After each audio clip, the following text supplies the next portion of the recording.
Oui, merci. Merci, Président. Oui, messieurs, merci d'être venus à notre rencontre. Non, c'est une question très marginale. Je profite de votre présence, mais je ne suis pas sûr que ça soit une question très appropriée.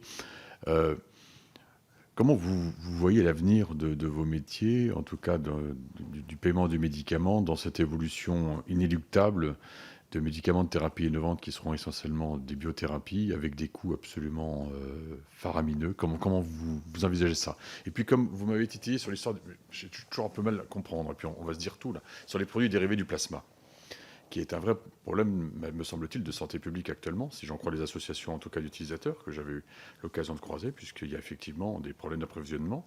Et on n'est pas loin de dire qu'il s'agit quand même de vie ou de mort, finalement, entre nous. Hein, s'ils n'ont pas leurs immunoglobulines à répétition, c'est quand même un vrai problème.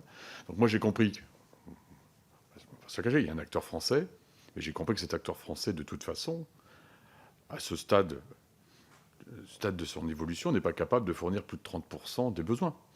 Et que de toute façon, donc, même s'il y a des perspectives de financement étatique qui permettraient d'une nouvelle ligne de production dans un terme que je ne suis pas capable de citer, probablement pas avant 5 ans, parce que c'est long, ce type de bioproduction, qu'est-ce qu'on fait dans l'attente? Enfin, je ne vois pas comment on peut se passer, même si après on a un problème effectivement éthique que je vois bien, sur le don de sang qui n'est pas, qui n'est pas gratuit. Mais est-ce qu'on peut vraiment se passer de cette solution aux dépens de la vie d'individus? Enfin, il y a un moment, je saisis mal.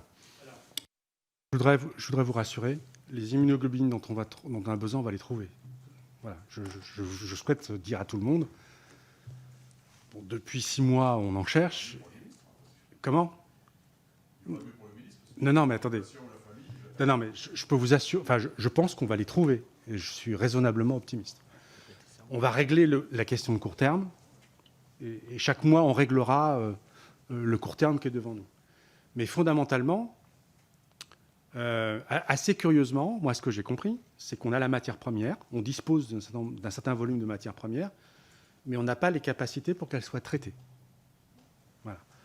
Donc, il faut qu'on soit suffisamment astucieux pour traiter et le court terme et le besoin immédiat et se garantir, dans le délai que vous avez indiqué, la capacité à mobiliser cet outil de production qui est en construction dans le nord de la France et dont nous aurons besoin et qui va permettre aussi d'améliorer la compétitivité de cette entreprise et aussi de se positionner à l'international sur un produit qui soit plus compétitif du point de vue de ses coûts de production.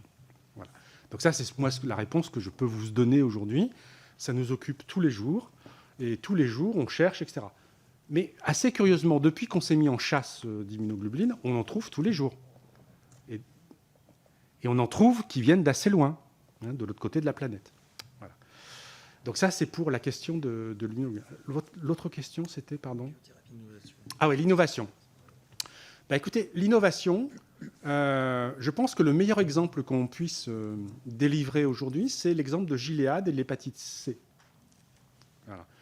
L'hépatite C a pratiquement disparu, avec un médicament dont j'ai oublié le nom, peu importe. Mais fondamentalement, l'État français... Voilà, exactement. L'État français a mis une somme excessivement importante pour pratiquement éradiquer l'hépatite C, et ça s'est fait dans le délai qui était normalement prévu. Alors, ça ne veut pas dire qu'elle a complètement disparu. Il y a probablement encore des personnes qui sont porteurs d'hépatite C, mais fondamentalement, c'est la modalité sur l'innovation. C'est-à-dire que l'évaluation du gain, y compris économique, collectif, macroéconomique, va emporter effectivement des marchés de cette nature. Je vais vous donner un exemple d'un marché que nous avons conduit avec les Hospices civils de Lyon. Un anesthésiste, à sa mesure, un anesthésiste nous a expliqué: je voudrais que tous les patients qui passent par le bloc opératoire, avant, pendant, après, ils aient toujours une température corporelle d'au moins 36 degrés. Peu m'importe comment vous la mesurez, peu m'importe comment vous réchauffez le patient, parce que si le patient il a toujours au moins 36 degrés de température corporelle, je diminue le temps d'intervention, j'évite des réhospitalisations pour infection, je facilite la réhabilitation du patient plus rapidement, je raccourcis la durée moyenne de séjour. Donc, au travers d'un projet de cette nature, qui est né et qui naît par la demande d'un anesthésiste fondé sur des publications, on est amené à faire un appel d'offres où on dit: je voudrais un groupement d'industriels qui soit en capacité de mesurer et de réchauffer le patient pour qu'on ait toujours 36 degrés. Ce qui était très intéressant dans cet appel d'offres, quand on a regardé qui était capable de répondre, on a eu une grosse entreprise du secteur pharmaceutique, plutôt du DM, qui est capable d'apporter l'ensemble de l'infrastructure, y compris le réchauffement. Et on a eu un groupement de petites entreprises qui, collectivement, étaient en capacité d'apporter chacun un élément de la solution. Moi, je pensais, quand le appel d'offres a été publié, que c'est compliqué, qu'il fallait un partage de risques économiques, qu'on aurait du mal à agréger des petites entreprises. Non, on a trouvé, en réponse, un collectif d'entreprises qui est capable de construire une réponse sur cette modalité. Appel d'offres long, qui a duré 1 an. Dialogue compétitif, qui permet aux entreprises d'ajuster leurs réponses en fonction du besoin. Mais ça, c'est un exemple qu'on peut transposer à la question des médicaments excessivement coûteux. Ce qui arrive là, c'est le Carticel, puisque voilà. Donc là, aujourd'hui, c'est exclusivement de l'autre côté de l'Atlantique que ça se passe. Donc Novartis vient d'ouvrir un site industriel français. Ce qu'il faut savoir, c'est qu'il faudrait qu'on ait plus de capacité en Europe, ce qu'on n'a pas encore aujourd'hui. Je souhaiterais compléter effectivement sur la question de l'innovation thérapeutique. D'abord dire qu'on a un système français qui est particulièrement performant pour l'accès à l'innovation. Je crois qu'on ne peut pas vraiment se plaindre de notre capacité à porter ces innovations. Alors ça prend toujours trop de temps vu du côté des associations, mais quand même, il y a beaucoup de travail qui a été fait. Ensuite, je serais sans doute un peu moins pessimiste que vous. On a beaucoup d'innovations de niche qui concernent des effectifs qui sont relativement peu nombreux ou nombreux, mais sur des cancers très spécialisés. Donc on est toujours sur des travaux de niche et qui donnent souvent des résultats qui sont sans commune mesure avec ce qu'on faisait auparavant à des coûts qu'il serait intéressant de consolider. Quand vous êtes à votre 6e ligne de chimiothérapie et que vous avez un traitement en première ligne qui résout votre problème, on va dire de manière plus ou moins définitive, certes, vous avez payé 250 000 € la molécule, mais combien ont coûté toutes les lignes ou toutes les impasses thérapeutiques dans lesquelles on met les malades, sans parler même de la qualité de vie, qui est quand même le premier élément qu'il faut retenir. Ensuite, on voit que de plus en plus, les indications sur ces molécules, elles sont très encadrées, soit encadrées par les professionnels. Moi, j'ai en tête un médicament sur une maladie orpheline en thérapie génique qui dispose d'une RCP nationale. Et donc, c'est des médecins de France qui se voient tous les mois pour attribuer ces molécules à des malades dont on est presque sûr que ça va donner un effet, parce que ça coûte un demi-million d'euros pour un enfant, mais ça règle son problème de santé de manière définitive. Pardon ?